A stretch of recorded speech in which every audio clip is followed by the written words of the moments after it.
चले शुरू करें। कुछ लोग तो हैं लेट तक, एक हम भी आपको लेटर देंगे, लेटर नंबर 3575 अभी हम आपको देंगे। एक्चुअली में आपको काम क्या करना होगा जाके वो समझ लीजिए, आपको उसमें सारा दिया हुआ भी है। आप लोग 30 दिन लगातार काम करेंगे। सबसे पहले आपके काम और पैसे के बारे में बात करते हैं कि आपको पैसा कितना मिलेगा, काम क्या करना है, कैसे करना है। तो 5 तारीख से हम काम शुरू करेंगे। एक दिन समझने में भी आपको लगेगा, तो आप बताओ 5 शुरू करेंगे, आगे पीछे करना और कोई डेट।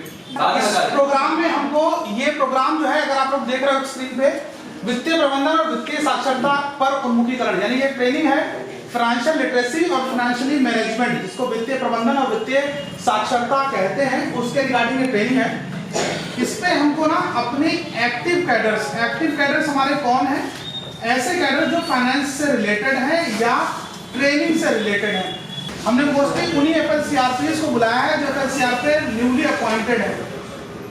दूसरी बात, वो एफएलसीआरपीएस को बुलाया है जिनको उनकी टीम के मेंबर्स, यानी उनके टीम के मेंबर, उनके बीएमएम लोग या उनके जो सीएलएफ के पदाधिकारियों ने कहा कि नहीं ये लोग जो हैं वो एक्टिव हैं, इनसे उम्मीद है कि एक अच्छी ट्रेनिंग प्रोवाइड कर सकते हैं, हमने उनको ही बुलाया है। दूसरा जो कैडर हमको यूज करना था वो टीम थी हमारी बीआरपी की। बीआरपी टीम हमारी ऐसी है जो ऑलरेडी ट्रेनिंग्स में पार्टिसिपेट करती रहती है। बीआरपी की टीम जितनी भी, ये आपको पहले संबंधित सीएलएफ में ट्रेनिंग देना है अपने, उसके बाद अपने ग्राम संगठनों में जाके ट्रेनिंग देना है। जब ये ट्रेनिंग का मॉड्यूल चलेगा, ये रहेगा 30 डेज का, 30 दिन का रहेगा। 30 दिन बाद उपायुक्त स्वतः रोजगार आपके काम की समीक्षा करेंगे। आप लोगों से अनुरोध ये है कि जितना भी आप काम करें उसको डायरी पर मेंटेन करके रखिएगा और कहीं ना कहीं स्टोर करके रखिएगा। जहां जिन ग्राम संगठनों पे आप जा रहे हो, जिन सीएलएफ पे आप जा रहे हो, वहां से प्रमाणिकता कराते हुए वहां से रिटर्न में लेके जरूर आइएगा कि आपने वहां पर क्या क्या कार्य करे। जो भी दीदियां अपना कार्य करती हैं, चाहे समूह में जाके करें या ग्राम संगठनों में जाके करें, तो प्रमाणिकता जरूर कराने उन ब्लॉकों से जहां पर आपने कार्य किया है। तो पहले क्योंकि कार्य आप कर रहे हो ग्राम संगठन या सीएलएफ लेवल पे, तो ग्राम संगठन और सीएलएफ का जो है वो आप लोग रिकॉर्ड जहाँ पे आप मेंटेन करोगे जाके, वहां से प्रमाणिकता करा लीजिएगा, स्टैंप लगवा लीजिएगा कि जी साहब हम लोगों ने ये कार्य किया और इसको ग्राम संगठन सीएलएफ या जो ब्लॉक है उसको प्रमाणित करा। अब अपने कार्य कैसे कैसे करना है वो समझ लीजिए। हमने टीम बनाई है, या तो एफएलसीआरपी इसकी दोनों बनाई है, दोनों दीदियां एफएलसीआरपी हैं, या बीआरपी और एफएलसीआरपी का मिक्सचर, या दोनों बीआरपी, जहां पे हमको नहीं मिली वहां पे दोनों बीआरपी होने लगे। तो ये दोनों जो टीमों की जो दीदियां हमारी जाएंगी फील्ड पर, ये 2 तरीके से काम करेंगी। पहले तो जाएंगे सीएलएफ पे संबंधित, सीएलएफ पे आपको सीएलएफ के पदाधिकारियों को बुला लेना है और उससे रिलेटेड ग्राम संगठनों के पदाधिकारियों को बुला लेना। ये बैठक आपकी स्पेशल होगी। तो अगर आपकी डेट फाइनलाइज होती है 5 तारीख, तो 5 और 6 को जब आप जाओगे, आपको सीएलएफ पे 2 दिन बैठक पे करना है जाके, 2 दिन ट्रेनिंग देनी है। ट्रेनिंग मटेरियल हम आपको रिक्वायर्ड करा देंगे, इस प्रकार से नक्शे छब्बालिया भी आपको मिल जाएगा। उसी समय आप ग्राम संगठन के पदाधिकारियों से भी एक डेट फाइनलाइज करेंगे कि दीदी हम आपके ग्राम संगठन पे आ रहे हैं और ग्राम संगठन पे आप ट्रेनिंग देंगे जाके 3 दिन। इसलिए प्लीज आप लोग, अगर आपको चयनित किया गया तो लापरवाही से काम मत कीजिएगा, क्योंकि आगे काम आपके इस पर डिपेंड करेगा, इसके रिपोर्टिंग पर के साथ आप लोगों ने कैसे कैसे काम करना है। तो 9 सीएलएस 9 ग्राम संगठनों पे आप लोग काम करेंगे 3 दिन के हिसाब से, 9 या 27 दिन होगा, और 2 दिन आपके वो रहे जो आपने सीएलएफ पे व्यय किए। ठीक है ना। कोई समस्या आए तो यहाँ पर जितने भी बीएमएम्स हैं इस समय, ये लोग आप इनसे बात कर लीजिएगा या डायरेक्ट मेरे को कॉल कर लीजिएगा। धनराशि पड़ी है, कहीं पे 1 करोड़, कहीं पे 2 करोड़, कहीं पे 80 लाख, किसी पे 17 लाख, 18 लाख, वो पैसा भी रिवॉल्व होना चाहिए, यानी घूमना शुरू करवा दीजिए। वो क्यों कह रहा हूं मैं कि जो पैसा हमारे पास सीएलएफ में ग्राम संगठनों पे पड़ा हुआ है, यूज नहीं हो रहा है, दीदियां आपस में बांट रही हैं, उससे बेटर ये है कि कोई रोजगार परक कार्यक्रम, या आप लोग जो रोटेशन है, आपके नए समूह बना रहे हैं दीदियां, तो डोंट वेट फॉर कि वो उसका सीआईएफ जो है वो आएगा जिले से या लखनऊ से। अगर आपके पास पैसा पड़ा हुआ है और नया समूह गठित हुआ है और 6 माह पूरा हो गया है, अगर वो 5 सूत्रों का पालन कर रहा है, तो सीएलएफ खुद चाहे तो वो उसको सीआईएफ की धनराशि दे सकता है। उस सीआईएफ को रोटेशन सीआईएफ कहते हैं। दूसरा जो काम आपको करना है कि ये करना है कि जितना भी ऋण वापसी जो है वो सुचारू रूप से हो जाए। प्रोसेस क्या है? रिक्वेस्ट सीबीआरएम कमेटी की मदद लीजिए। आपकी ऋण वापसी आ जाना चाहिए हर तरीके से। इस पर आपको ट्रेंड करना है सीएलएफ को जाके, और उसके बाद जब आप बीओ में जाएंगे तो बीओ में जो नहीं दे रहे उनके खिलाफ एक्शन लेने की तैयारी कर दीजिए। अब आपको सीसीएल में पैसा पड़ा है, दीजिए, निकाल नहीं रही है। अभी हमारा सीसीएल में भी एक इशू आ रहा है कि सीसीएल हो भी नहीं रहे। उसका कारण यह है कि हमारे खातों में ट्रांजैक्शंस नहीं हो रही। हमने कई बार ये जिक्र किया है कि आप लोग कृपया करके ट्रांजैक्शंस जरूर करिए। भले ही सीसीएल में आपने 10,000 निकाले और अगले दिन 10,000 जमा कर दिए, ट्रांजैक्शन हुए ना, तो सीसीएल के खातों में एक ट्रांजैक्शन जरूर होनी चाहिए। आपके खुद के खातों में, समूहों के खातों में भले ही 1-2 ट्रांजैक्शन हर महीने होनी चाहिए। ट्रांजैक्शंस नहीं हो रही है जिसकी वजह से बैंक लोन नहीं कर रहे हैं। अब वो ट्रांजैक्शंस कैसी हो सकती हैं? मानदेय आप उनको दीजिए चेक के माध्यम से, तो ट्रांजैक्शन एक माध्यम से एक जो आपकी ट्रांजैक्शन होगी वो 3 जगह दिखेगी। पहले वो सीएलएफ से गई ग्राम संगठन पे 1 ट्रांजैक्शन, ग्राम संगठन से समूह में गई 2 ट्रांजैक्शन, और समूह से दीदी में गई 3 ट्रांजैक्शन शो करेगी। कैश के बजाय आप उसमें ऑनलाइन ट्रांजैक्शन पे या एनईएफटी ट्रांजैक्शन पे या कैशलेस ट्रांजैक्शन पे जाइए। वो इसीलिए कहते हैं ट्रांजैक्शन जब दिखेंगी ना तो बैंक कभी आपको लोन देने में दिक्कत नहीं करेगा। बैंक सखी को ट्रांजैक्शंस में भी मदद करनी है, बैंक सखी को सीसीएल में भी मदद करनी है। सीबीआरएम कमेटी की पदाधिकारी होती है बैंक सखी और बैंक का मैनेजर और वहाँ की समूह सखी वगैरह।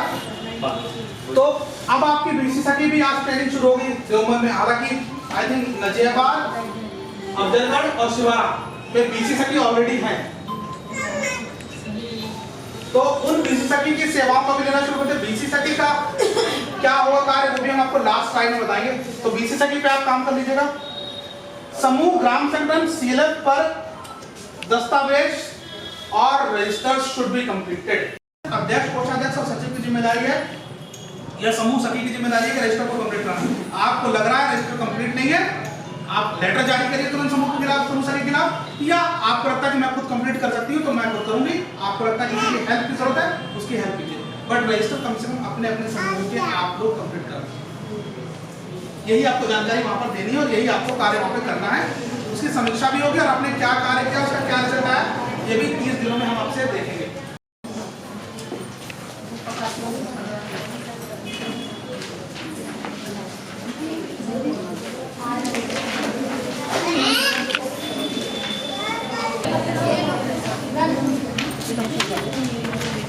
मैंने ये दिया है इसलिए कि आपको कार्य क्या क्या करने हैं।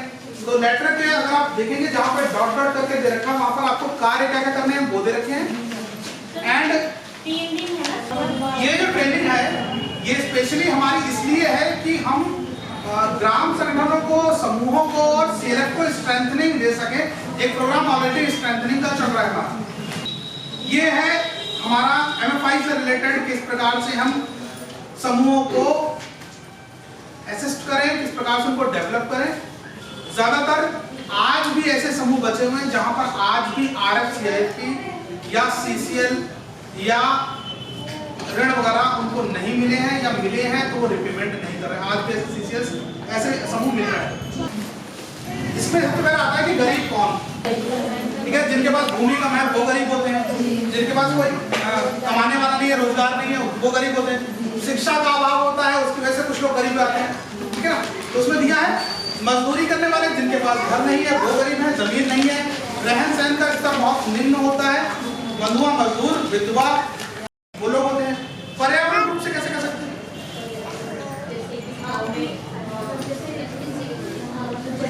एक पर्यावरण का भी कारण हो सकता है भूकंप आ गया। कुछ क्षेत्र ऐसे होते हैं जहाँ पे अक्सर भूकंप आते रहते हैं, तो ये सब चीजें हो सकती हैं। साफ सफाई ना रहने के कारण हमारा चला जा रहा है बीमारियों में, तो वो भी एक हमको निर्धनता की तरफ लाता है।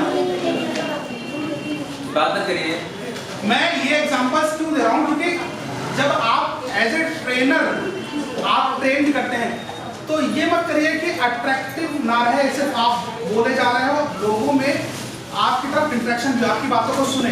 ये एग्जांपल सिर्फ मैं इसलिए ले रहा हूँ बिकॉज आप और मेरा जो कम्युनिकेशन है वो रहे। दूसरी चीज, हम जब भी सवाल करें एज ए ट्रेनर तो हम आपस में पूछते पाते हैं, वरना कुछ लोग पूछे बैठे वो सो जाए।